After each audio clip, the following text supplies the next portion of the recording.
पाकिस्तानी फौज ने जाफर एक्सप्रेस को हाईजैक करने वालों को कैफरे किरदार तक पहुंचाकर मुसाफिरों को बाजियाब करा कर पेशावराना महारत की तारीख लिख डाली। पाक फौज ने दहशतगर्दों को कैसे चुन चुन कर मारा और मुसाफिरों की जानों की हिफाजत की, इसके चर्चे दुनिया भर में होने लगे। दहशतगर्दों की जुबान बनने वाले इंडियन मीडिया को झूठे प्रोपेगेंडे और फेक न्यूज चलाने पर मुंह की खानी पड़ी। पाक फौज के शोबाए ताल्लुकात आमा के director general lieutenant general Ahmad Sharif ने कहा है कि जाफर एक्सप्रेस के यरगमाली मुसाफिर बाजियाब हो गए और तमाम 33 दहशतगर्द हलाक कर दिए गए। जियो न्यूज की रिपोर्ट के मुताबिक निजी टीवी से गुफ्तगू में लेफ्टिनेंट जनरल अहमद शरीफ का कहना था कि बोलान में 11 मार्च को दहशतगर्दों ने रेलवे ट्रैक को निशाना बनाया और दहशतगर्दों ने रेलवे ट्रैक को निशाना बनाकर जाफर एक्सप्रेस को रोका। साथ ही रेलवे हुकाम ने बताया कि ट्रेन में तकरीबन 440 अफराद मौजूद थे। उन्होंने कहा कि ये इलाका दुश्वार गुजार है। दहशतगर्दों ने यरगमालियों को इंसानी ढाल के तौर पर इस्तेमाल किया, जिसमें बच्चे और औरतें भी शामिल थीं। बाजियाबी का ऑपरेशन फौरी शुरू कर दिया गया, जिसमें आर्मी, एयरफोर्स,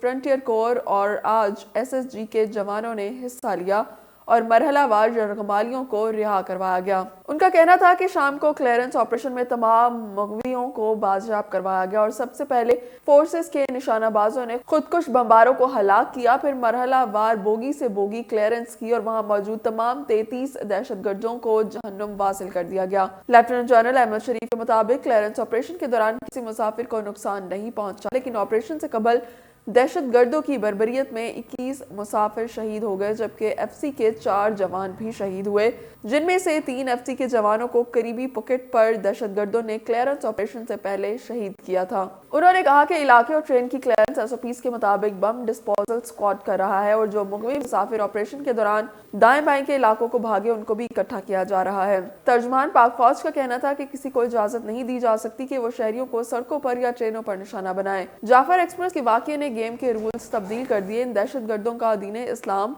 पाकिस्तान और बलोचिस्तान से कोई ताल्लुक नहीं। उनका कहना है कि दहशतगर्दों ने मुसाफिरों को टोलियों में बिठाया हुआ था और दरमियान में खुदकुश बमबार बिठाए गए थे।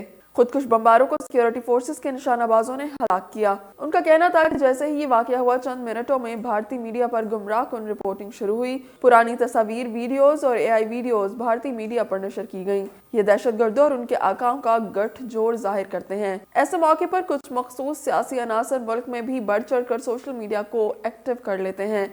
DGISPR के मुताबिक बजाय इसके कि वो रियासत और अवाम के शाना बशाना खड़े हों, दहशतगर्दी के लिए बेबुनियाद जवाब पैदा करते नजर आते हैं। अफसोस होता है कि कुछ अनासर इक़्तिदार की हवस में कौमी मफाद को भी भेड़ चढ़ा रहे हैं। अवाम को बखूबी अब इस इंतशारी सियासत के पीछे हाथ भी समझ आ रहे हैं। ख्याल रहे कि गुज़श्ता रोज बोलान में दहशतगर्दों ने पेशावर जाने वाली जाफर एक्सप्रेस पर हमला किया था और मुसाफिरों को यरगमाल बनाया था, जिनमें औरतें और बच्चे भी शामिल थे।